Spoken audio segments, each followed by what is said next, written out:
அனைவருக்கும் வணக்கம். இன்னைக்கு புதன்கிழமை. வேதியியல் அறிஞர், கண்டுபிடிப்பாளர்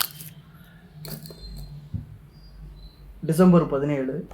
வேதியியல் அறிஞர், கண்டுபிடிப்பாளர். அது டிசம்பர் 17ஆம் தேதி. என்ன அப்படின்னா புதன்கிழமை, டிசம்பர் 17 புதன்கிழமை.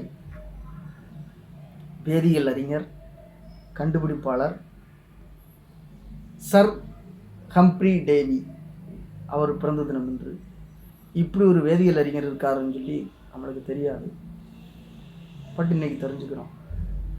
இங்கிலாந்தின் வேதியியலாளரும் கண்டுபிடிப்பாளருமான சர் ஹம்ப்ரி டேவி பிறந்த தினம் என்று. இங்கிலாந்தின் பென்சாஸ் நகரில் சாதாரண குடும்பத்தில் பிறந்தவர். 1778. தந்தை ஒரு மரச்சிற்பி. 16 வயதில் அப்பாவை இழந்தார். ஜேம்ஸ் வாட்டின் மகன் கிரிகோரி வாட் இவர்கள் வீட்டில் விருந்தினராக தங்கியிருந்தார்.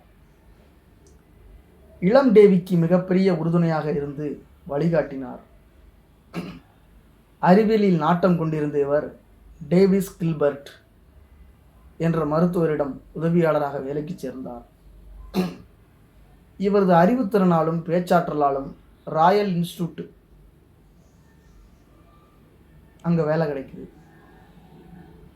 அறுவை சிகிச்சையின் போது வலியினால் நோயாளிகள் அவதியுறுவதை தடுக்க ஏதாவது செய்ய வேண்டும் என்ற எண்ணத்துடன் களமிறங்கினார்.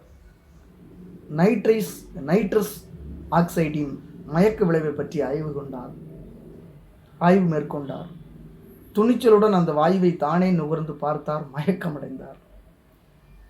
தொடர்ந்து பரிசோதித்து இதன் தன்மைகளை விளக்கி காட்டினார். லாஃபிங் கேஸ், சிரிப்பூட்டும் வாயு என அழைக்கப்படும் இந்த வாயுவை கண்டறிந்த டேவியின் புகழ் உலகெங்கும் பரவியது. 1756 பிரிஸ்டலில்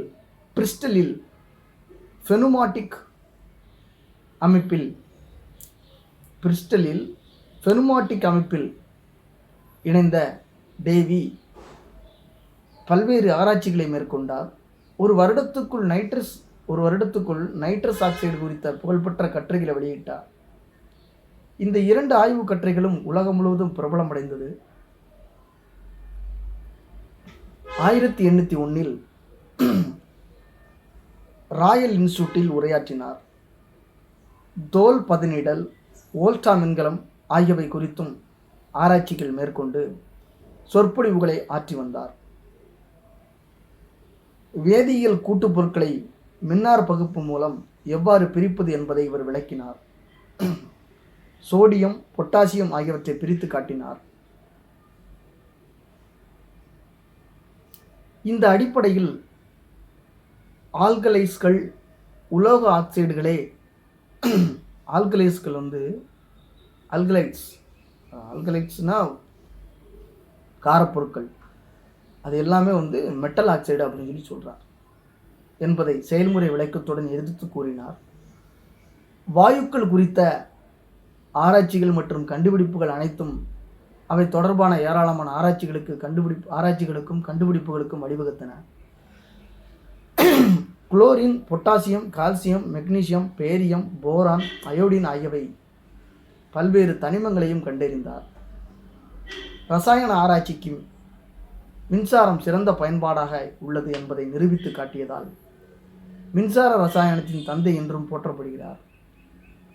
அயோடின் பற்றி ஆய்வு செய்தார். வைரம் ஒரு கரிம படிமம் என்பதை நிரூபித்தார். 1815 சுரங்க தொழிலாளர்களுக்கான பாதுகாப்பு விளக்கத்தை கண்டுபிடித்தார். இது டேவிஸ் லாம்ப் என கூறப்படுகிறது.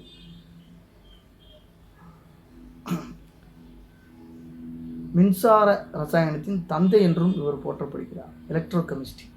எலக்ட்ரோகெமிஸ்ட்ரிக்கு ஒரே இன்ஸ்டியூட் சிவகங்கை, தமிழ்நாட்டில், இந்தியாவிலேயே தமிழ்நாட்டில் காரைக்குடியில் தான் இருக்கு.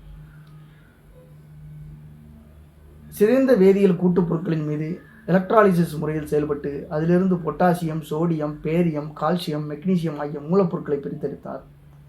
1812 சர்பட்டம் வழங்கப்பட்டது. தனது ஆராய்ச்சிகள், கண்டுபிடிப்புகள் குறித்து ஏராளமான நூல்களை எழுதியிருக்கிறார். Elements of chemical philosophy, elements of agricultural chemistry மற்றும் கன்சோலேஷன்ஸ் இன் டிராவல் உள்ளிட்ட இவரது நூல்கள் மிகவும் பிரசித்தி பெற்றவை. ராயல் சொசைட்டியின் தலைவராக நியமிக்கப்பட்ட இவர் 7 வருடங்கள் தொடர்ந்து இந்த பதவியில் பணியாற்றினார். பிறந்த நாட்டுக்கும் மனித குலத்துக்கும் மிகச்சிறந்த பங்களிப்புகளை வழங்கிய சர் ஹம்ப்ரி டேவி 1829ஆம் ஆண்டு 50 வயதில் மறைந்தார், நம்மளை விட்டு நீங்கினார். இந்த நன்னாளாம் பொன்னாளாம் டிசம்பர் 17 புதன்கிழமை சர் ஹம்ப்ரி டேவியை சந்தித்த மகிழ்ச்சியோட இந்த நாளை நாம் இனிதே நிறைவு செய்து கொள்கிறோம். நன்றி, வணக்கம்.